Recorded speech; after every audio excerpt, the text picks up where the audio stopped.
Hi guys, welcome back to What Fuels a Dancer. My name is Leah and I am a professional ballet dancer and a certified nutrition health coach. Today we are going to be talking about using the hunger and fullness scale, which we can use in order to check in with our bodies before and during meals and snacks in order to see where our body is at. It helps us get in touch with the nuances of our hunger and fullness cues. In the last video, we talked about hunger cues, what they are, how we can identify them, and why we need to honor them. So I will link that video up here on the screen as well as it will be in the description box down below. So if you have not seen it already, be sure to check it out. The hunger and fullness scale is an important tool that you can use when working towards eating intuitively. So make sure to grab yourself a cup of tea and give this video a thumbs up and keep watching. This video is for education and entertainment purposes only. Everybody is different with different nutritional needs and preferences when it comes to food. So it is always best to speak to a nutrition professional like a dietitian, nutritionist, or health coach about your unique case. For this topic, I am referring back to the intuitive eating book written by two dietitians, Evelyn Tribole and Elyse Resch. Evelyn and Elyse are registered dietitians, and they are the founders of intuitive eating. Their book has been incredibly helpful for me on my journey for intuitive eating. So if you want more information about their book and about intuitive eating, I highly recommend their book. I'll link it down below just so that you can use it as a reference. So the hunger and fullness scale is a scale that we use during meals and snacks, as well as before and after we eat, in order to see where our hunger cues and fullness cues are at. So our hunger cues range from completely empty to just slightly where we feel hunger pains. And then the fullness scale is from where we feel satisfied to where we can feel sick from eating too much. It helps us to notice any patterns that we have between our hunger and fullness cues, what cravings we have when it comes to food, and what emotions we carry. Remember, this isn't to judge or criticize your food choices. It purely gives you information about your eating decisions and patterns so that you can learn about your body and make the best food decisions that will fuel your body. So the scale that Evelyn and Elyse created goes from 0 to 10 with different markers that help us determine where our hunger or fullness is at.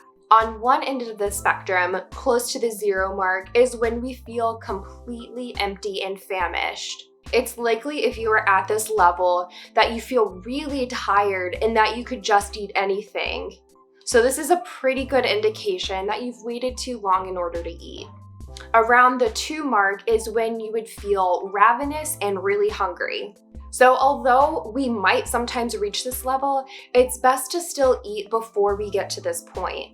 We are likely to be so hungry at this stage that we're just going to sit down and eat whatever is in front of us, regardless of it's something that we actually want or crave. And we are also likely to go past our fullness level. Around the 3 to 4 mark is when we start to feel hunger pangs set in. So those are those hunger cues that we talked about in last video. It's best to honor your hunger around this point.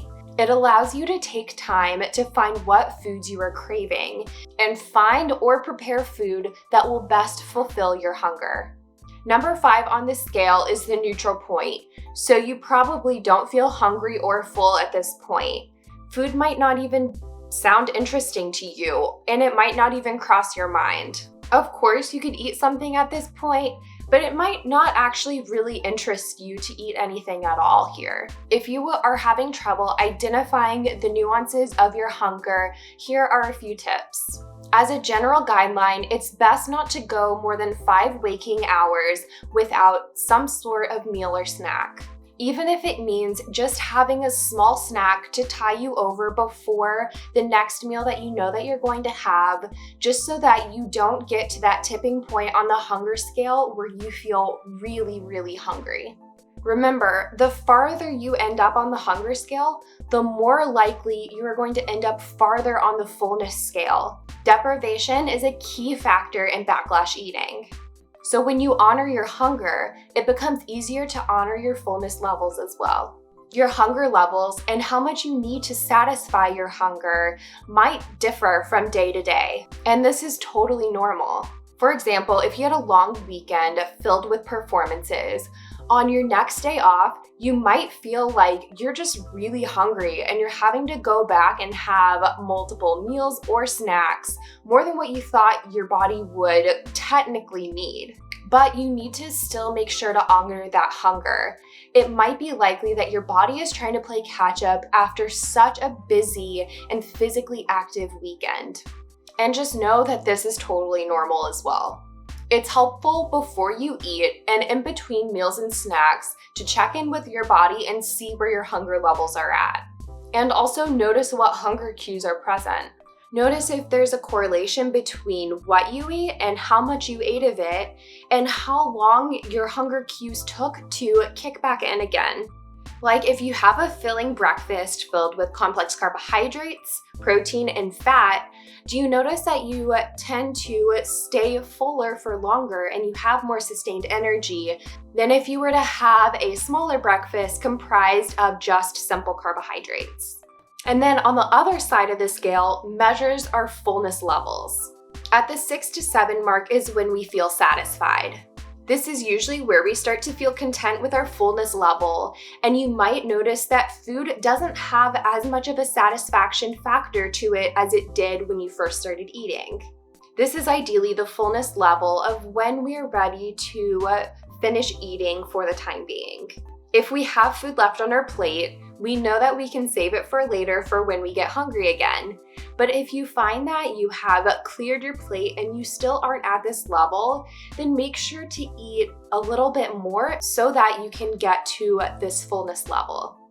When you're eating, make sure to take a second and pause and see where your fullness levels are at and how your body feels. Satiety can feel different to different people. You might feel a little bit of stomach fullness, you might feel like your taste buds are satisfied, or you just might not feel anything. At the 8 mark, this is when we are full. We might or might not start to feel a little bit uncomfortable or lethargic. At a 9, this is when we feel stuffed. It's likely that what we're eating isn't really satisfying our taste buds anymore. We might also feel some uncomfortableness in our stomach. We might be getting to this point by overcompensating if we were super hungry before we started to eat. Or we might be using food as a coping mechanism or as a comfort to uncomfortable emotions.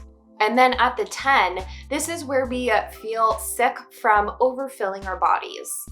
Now, I want to make it clear that it's totally fine to eat past the ideal fullness level, especially as you adjust to a more intuitive and less restrictive style of eating.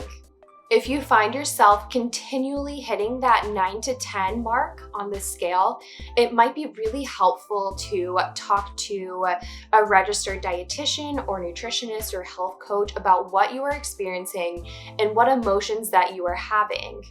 We might blow past our fullness levels if we aren't honoring our hunger when our body is giving us those signals, or if we are not giving ourselves unconditional permission to eat. When you feel satisfied with your eating experience by truly honoring what your body wants, you might find that you don't go past your fullness levels as often. Pleasure and satisfaction are important in your food choices. If you are forcing yourself to eat a salad when your body really wants pasta, you will likely continue to eat in order to find the satisfaction that your body is craving. If you struggle to identify your fullness cues, it might help to eat without distraction.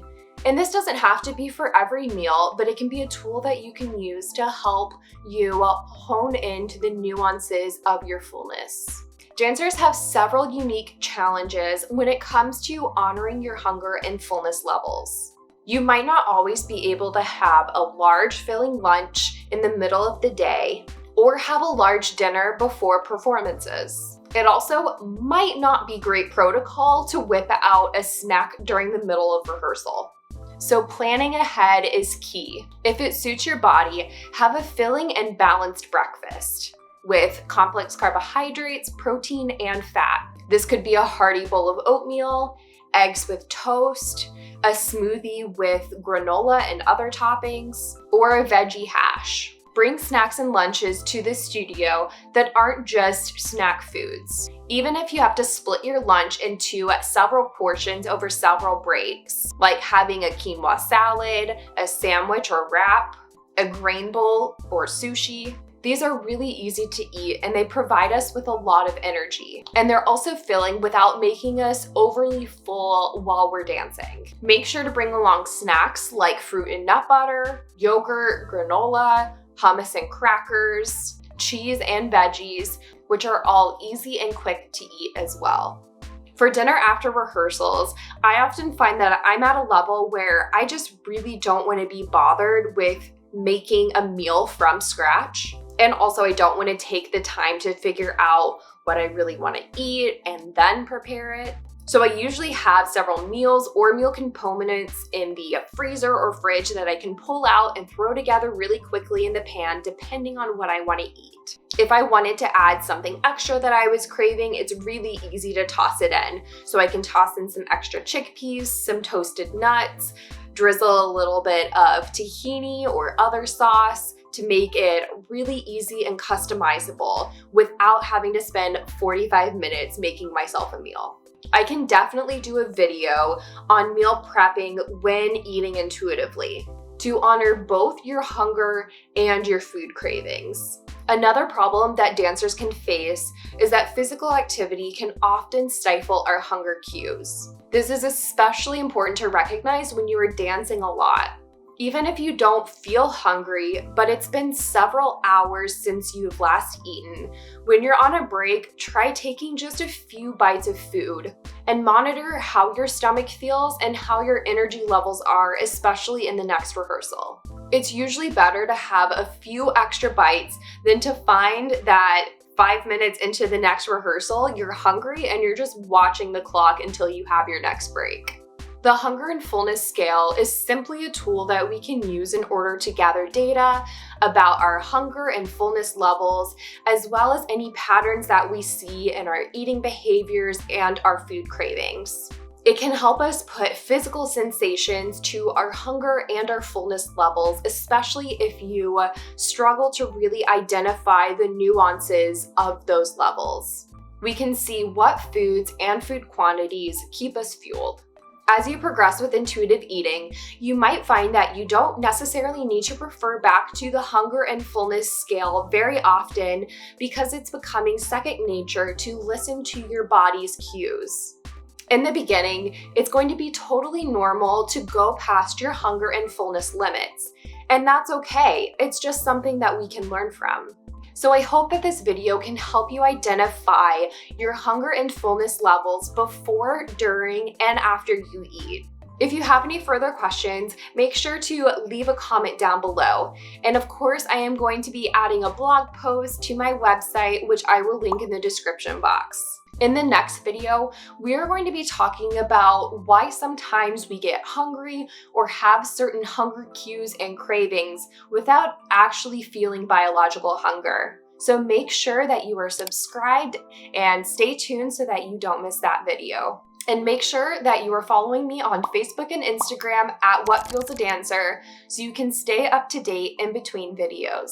And I will see you guys all next Wednesday in a new video. Bye guys.